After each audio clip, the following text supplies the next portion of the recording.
You're listening to the CyberWire Network, powered by N2K.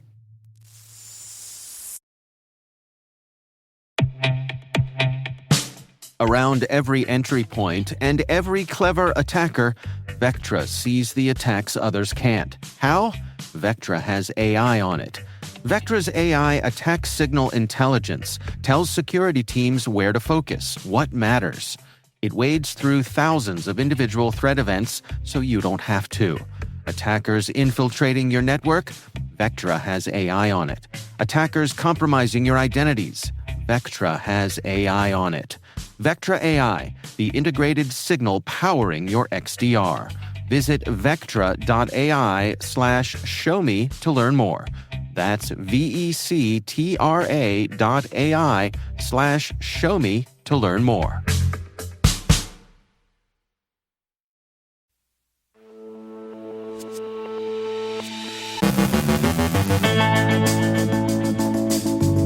UnitedHealth confirms breach numbers. Patient privacy pains. Amazon versus APT29. CDK vulnerability threatens user security. Fog and Akira take aim at Sonic Wall. Level up or log off. LinkedIn in hot water. Open source, closed doors. Today we are joined by Itzik Alves, Intro Security CEO and co-founder, discussing their research team's work on non-human identities and secrets management. And Muni Metro hits Control-Alt-Delete on floppy disks.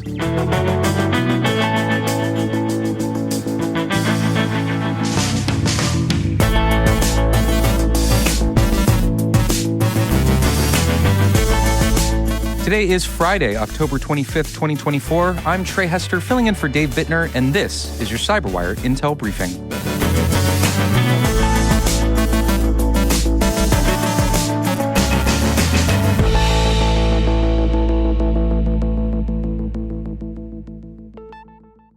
In a follow-up to a big story for 2024, UnitedHealth confirmed the Change Healthcare data breach impacted over 100 million individuals, exposing sensitive information such as health insurance, medical records, billing, and personal identification. This is the first time the company admitted to the number of people that were affected. The breach, attributed to the Black Cat ransomware group, involved exploiting Citrix remote access without multi-factor authentication. UnitedHealth paid a $22 million ransom, though the attackers later reneged, escalating the breach's cost to around $2.4 billion by Q3 of 2024. In adjacent healthcare news, OnePoint Patient Care, a U.S.-based pharmacy service provider specializing in hospice and palliative care services, and also providing customized medications and support for patients with advanced illnesses, announced a breach affecting 795,916 individuals. The breach involved unauthorized access to systems containing patient records, with potential impacts on privacy and security. OnePoint has implemented new security measures and notified affected parties to manage risk and assist with recovery. Amazon recently identified internet domains exploited by APT29, aka Midnight Blizzard, to a group affiliated with Russia's Foreign Intelligence Service. The group launched a phishing campaign targeting government and military entities, attempting to steal Windows credentials by imitating AWS domains. Amazon swiftly moved to seize these compromised domains and to disrupt these malicious activities, according to Amazon CISO CJ Moses. CertUA has issued an advisory with additional details on their work. AWS recently patched a vulnerability in the Cloud Development Kit that could allow attackers to fully compromise user accounts. This flaw, related to predictable naming in S3 staging buckets, enabled attackers to hijack bucket names and execute malicious code, risking complete account takeover. AWS notified affected users and released CDK v2.149.0, urging users to upgrade and apply additional security measures. Arctic Wolf Labs has observed a surge in activity related to Fog and Akira ransomware groups, specifically exploiting vulnerabilities in SonicWall SSL VPNs.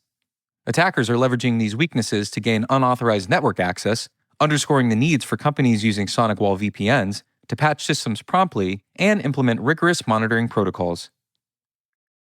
The North Korean hacking group Lazarus exploited a zero-day vulnerability in Google Chrome to target cryptocurrency investors through a deceptive fake NFT game. The attack involved a crafted website mimicking a legitimate DeFi game to lure users, with malware hidden in downloadable content.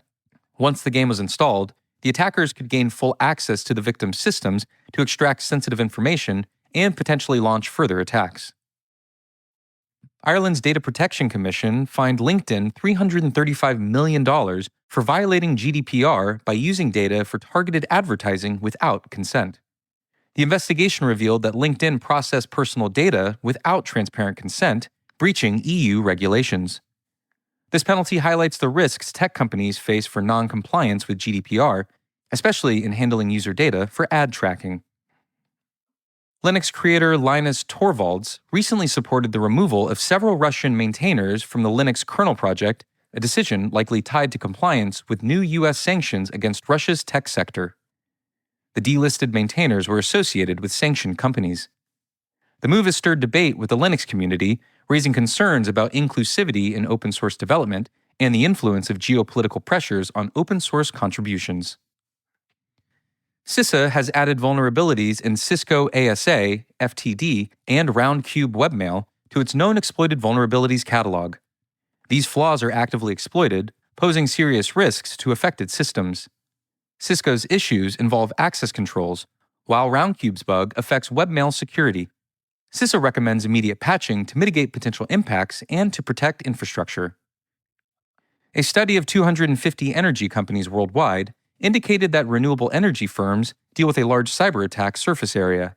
Oil and natural gas firms scored the highest, with an average company score of 94 out of 100, while the lowest scores belong to renewable energy companies, which scored a medium of 85. Green energy firms tend to have distributed generation infrastructure, such as rooftop solar or wind turbines, and are usually more internet connected than traditional energy companies. Both attributes can undermine their defensive posture.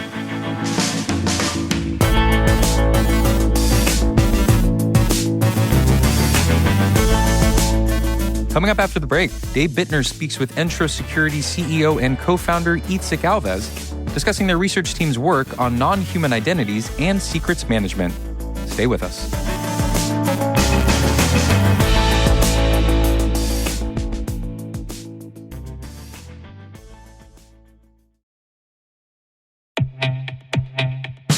Calling all InfoSec professionals. Are you dreading the annual scramble to create engaging content for Cybersecurity Awareness Month this October? KnowBe4 has your back with their brand new 2024 Resource Kit, featuring their own award-winning streaming quality show, The Inside Man. This comprehensive kit is a goldmine of free resources designed to both captivate and educate your users. Your users will enjoy free access to the heart-pounding first season of The Inside Man, and for the first time, engage in the Inside Man New Recruits game, where your users become cyber analysts hunting down a malicious insider threat. But there's more. You get access to a resource user guide packed with ideas and messaging, a weekly planner to help you roll out your campaign effortlessly, plus enough supporting training modules and assets to fill a whole month. Cover critical topics including AI and deepfakes, mobile device security, and incident response, all with the free kit. With KnowBe4's kit, say goodbye to outdated, unengaging content. It's all there, ready to go. Learn more at knowbe4.com/cybersecurity-kit.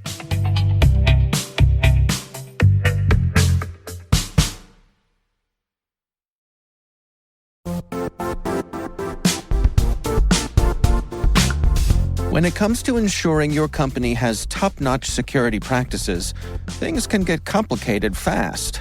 Vanta automates compliance for SOC 2, ISO 27001, HIPAA, and more, saving you time and money. With Vanta, you can streamline security reviews by automating questionnaires and demonstrating your security posture with a customer-facing trust center. Over 7,000 global companies like Atlassian, Flow Health, and Quora use Vanta to manage risk and prove security in real time. Our listeners can claim a special offer of $1,000 off Vanta at vanta.com/cyber. That's VANTA.com/cyber for $1,000 off Vanta.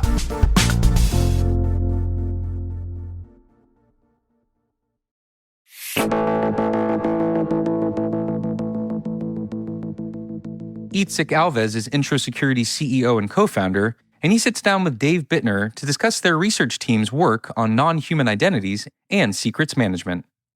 Non-human identities are essentially programmatic access keys that applications are using in order to access and authenticate against services and solutions those application needs, like databases, storage accounts, and etc. They can be service accounts, API keys, connection strings, and so forth. Again, essentially programmatic access keys. And so, what is the security issue when it comes to these non-human identities? There are, at least from our customer base, there are 92 non-human identities for every human identity for every employee in the organization. Gartner are saying there are 45 non-human identities for every employee. So the sheer number is exploding. But other than that, developers and DevOps are the ones who are creating, permissioning, using those non-human identities, and they give them excessive privileges like admin permissions over databases, storage accounts, other applications, and basically data of the organization or the customers of those organizations. And those developers are also scattering them around. So they can store them within different vaults, but they can also send them on Slack messages, commit them into code, and so forth. So basically, security teams have no real idea how many non-human identities they have, where are they, or how they are being utilized. And without that, of course, they are unable to protect them. So for the past 4 years in a row now, both IBM and Verizon, the leading reports in the industry, are stating that secrets and non-human identities, targeted attacks are the second most frequent attack vector out there, just below phishing, and the number one most costly or destructive attack to an organization. So that's a huge problem. And so, what's to be done here? I mean, what can organizations do to get control over this? Right. So first and foremost is getting an inventory, right? Answer the question of how many non-human identities they have and where and how they're being used and who's the human owner and, some business context and classification over them. So that's the beginning, understanding where are all of my non-human identities. Then you would like to classify and enrich each one of them to understand what it's being used for, who's the human owner, what's the blast radius, essentially. And then you can take that inventory and classification and do static risk analysis, posture management, understand misconfiguration, how they're being used, how many of them have not been rotated, which is replaced, and breaching my compliance, how many of them are not securely stored, how many have excessive privileges, and so forth. Once you achieve that, I assume you would like to monitor their behavior, their usage, for any abnormal behavior. So let's say someone from Africa is using my tokens, my non-human identities to access my environment, and I'm not doing business with Africa. That's probably something I would like to prevent, and so forward. So basically, what you would like to do is manage their lifecycle and secure their lifecycle and treat them like we're treating human users, manage their lifecycle. You would like to do the same for non-human identities that have much more permissions to your organization. It seems to me that as you describe, that this information can end up in so many places and be shared across an organization in so many different ways. Is it safe to say that perfection is not achievable here, but that most organizations can do a lot better than they're doing now?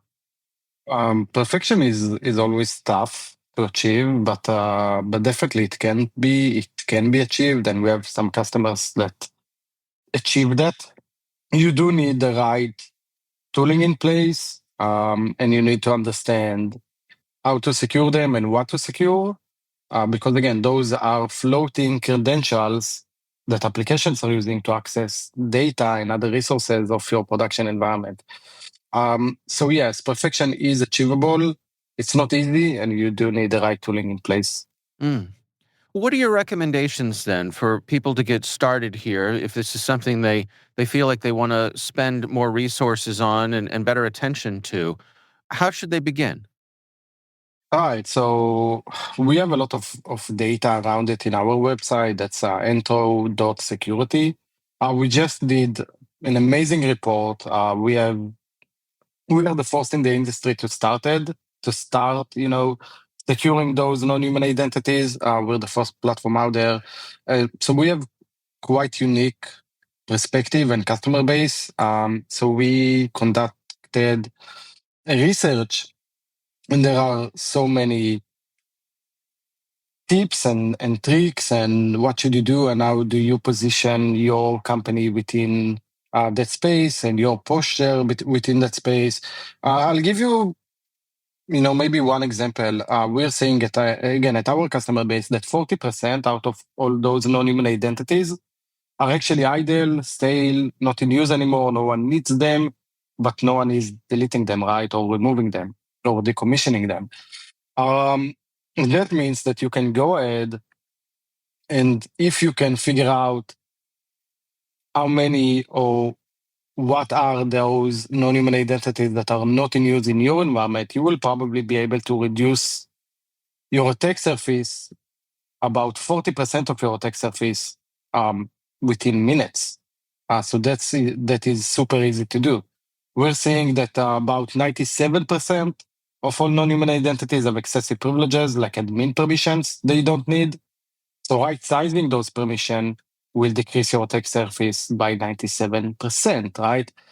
So yeah, be familiar with the data. There are few lower fruits that you can go ahead and grab and reduce your attack surface.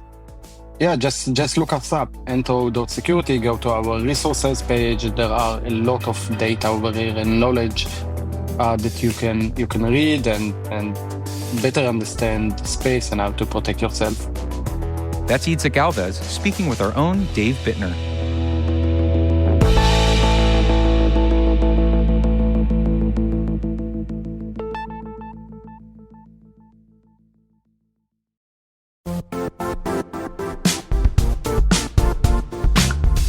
The IT world used to be simpler.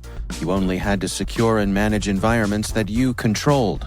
Then came new technologies and new ways to work. Now, employees, apps, and networks are everywhere. This means poor visibility, security gaps, and added risk. That's why Cloudflare created the first-ever connectivity cloud. Visit cloudflare.com to protect your business everywhere you do business.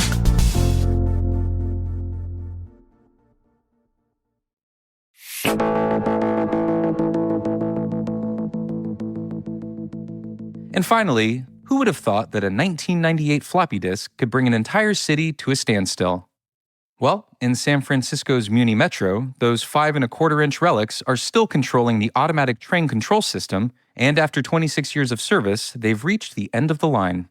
Enter a whopping $212 million deal with Hitachi Rail to ditch the disks, part of a $700 million overhaul to modernize the entire system. The ATCS tech, installed when Titanic was box office gold, has been holding its own, barely. SFMTA's Jeffrey Tumlin even warned of a potential catastrophic failure. The upgrade will swap out outdated floppy disks and snail-pace loop cables for high-speed Wi-Fi and cellular communication, setting the stage for reliable, real-time control of Muni's trains. So what's the takeaway here? Ditching outdated tech doesn't just improve service, it makes systems safer, faster, and future-ready. So let's give a round of applause to those floppies. Safe to say they've earned their retirement. San Francisco, here is your wandering one saying I want to know more. Other places only make me love you best. Tell me you're the one in all the golden west.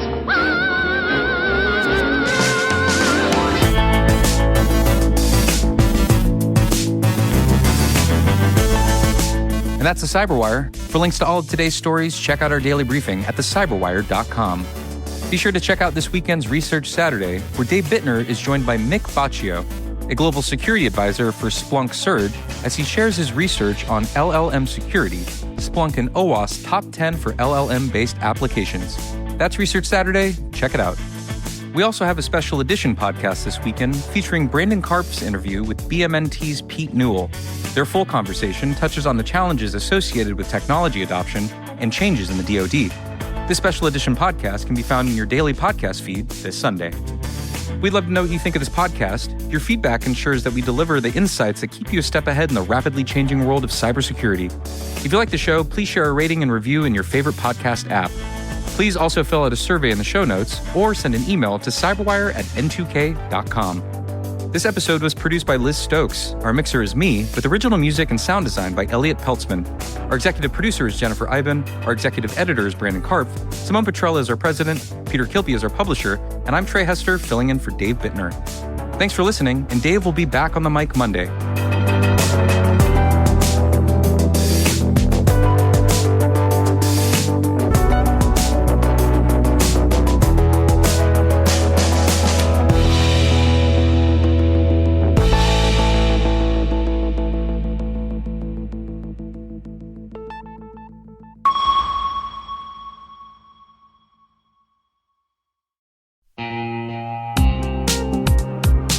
Quick question. Do your end users always, and I mean always without exception, work on company-owned devices and IT-approved apps? I didn't think so. So my next question is, how do you keep your company's data safe when it's sitting on all those unmanaged apps and devices? 1Password has an answer to this question: Extended Access Management. 1Password Extended Access Management helps you secure every sign-in for every app on every device because it solves the problems traditional IAM and MDM can't touch. And it's now available to companies with Okta and Microsoft Entra and in beta for Google Workspace customers. Check it out at onepassword.com/cyberwire. That's onepassword.com/cyberwire.